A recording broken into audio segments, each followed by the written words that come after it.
Become the second Gulf country within a month to establish full diplomatic relations with Israel.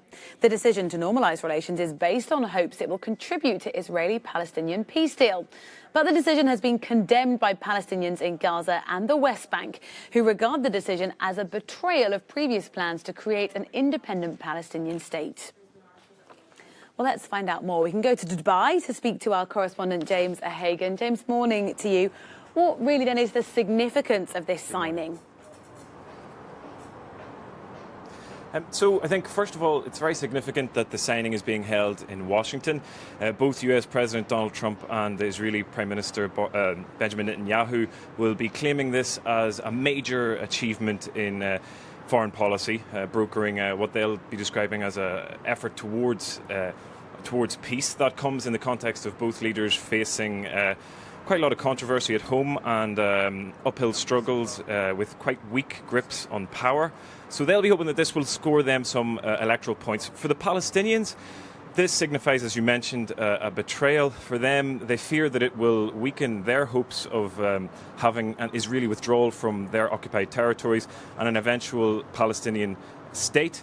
For Bahrain, its analysts have been saying that because they're so close to Saudi Arabia, this deal would likely not have gone ahead without a green light from Riyadh. Now, that's not to say that Saudi Arabia is likely to follow suit anytime soon, but it does point towards a potential shift a gradual shift in foreign policy from the regional heavyweight.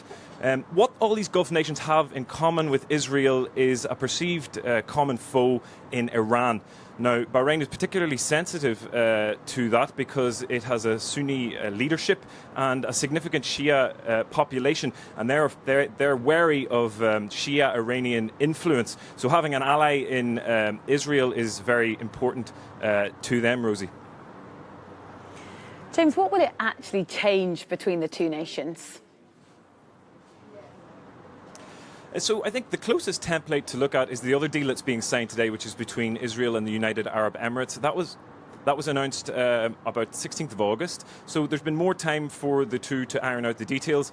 Bahrain today will be mostly declarative because it was only announced last Friday. But if we take the UAE as an example, the changes could be very wide-ranging, from starting with commercial flights, direct commercial flights to between the two countries, to establishment of economic ties, because the boycott would be lifted. And that opens the door for things like trade, tourism, collaboration even in scientific fields. The UAE recently announced that they would collaborate on even a coronavirus vaccine. So there could be potentially very, very wide-ranging changes, and those details will come out in the days and weeks that follow. James Hagan, thank you very much. Our correspondent there in Dubai.